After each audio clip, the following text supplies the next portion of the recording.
we've had a full discussion and you told us what the problems are.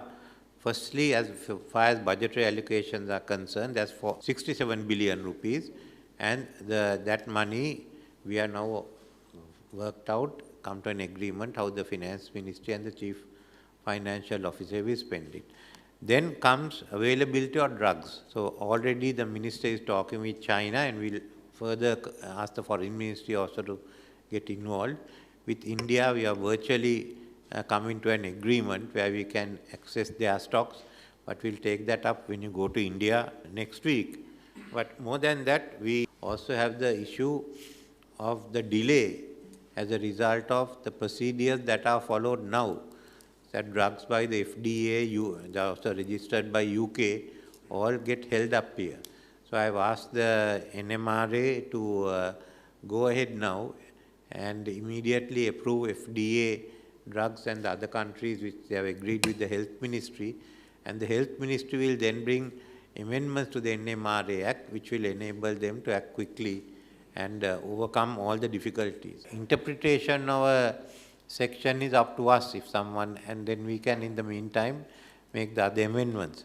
So with that, I think we've worked issue of the supply of drugs and payment for equipment, and we'll look at the procurement systems further, what has to be done. And we will meet in 2 weeks' time to ensure that all this is presented to Cabinet and the next steps are taken.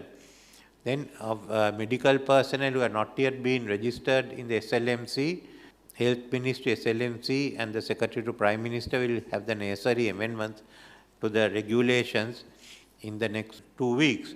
Kidney transplant for overseas patients are being allowed, and all applications for medical schools have to allow them in respect of, I think, Kuliapiti Hospital must be fully equipped. The Treasury also give priority so that Vayamba students will study at Kuliapiti and Kurunegala becomes available for the Kurunegala University College. We'll look at the full utilization of the KDU hospitals, and we have to ensure that there should be no excuse as to delay in people getting drugs. Next issue is the personnel available. So that the ministry will report to us what has to be done.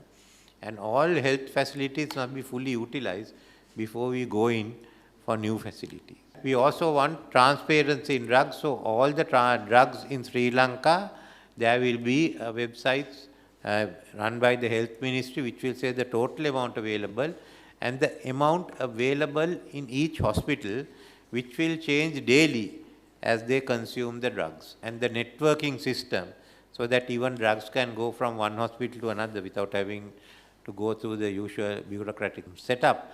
And finally, of course, in training people, I don't think we have to change the regulations for nurses that even people with arts subjects can be taken up for training. And doctors' retirements, we've taken the position to allow them to go up to 63, and also for other special cases which the ministry will mention.